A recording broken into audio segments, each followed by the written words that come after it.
మునిపే దాన్ని ఎలా సంహరించాలో, ఎలా నాశనం చేయాలో వారికి బాగా తెలుసు. మీకు అర్థమవుతున్నది? యేసుక్రీస్తు ప్రారంభించబడడానికంటే మునుపు దాన్ని నాశనం చేయాలనుకున్నాడు. అది మాట్లాడుతున్నాడు. He knows it. వాడికి బాగా తెలుసు. The only thing that you can ever do to beat him is to rely on Christ.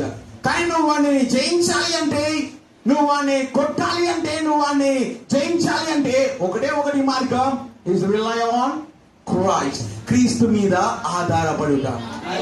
వాడిని జయించాలంటే ఒకటే మార్గం క్రీస్తు మీద ఆధారపడుట.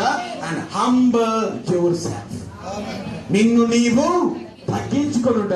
And let him lead you. నువ్వు ఆయన నిన్ను నడిపించినట్లు అనుమతించుట. మొదట ఏంటంటే ఆయన మీద ఆధారపడుట, మనం తగ్గించుకొనుట, ఆ తర్వాత ఆయన నిన్ను నడిపించినట్లు అనుమతించుట.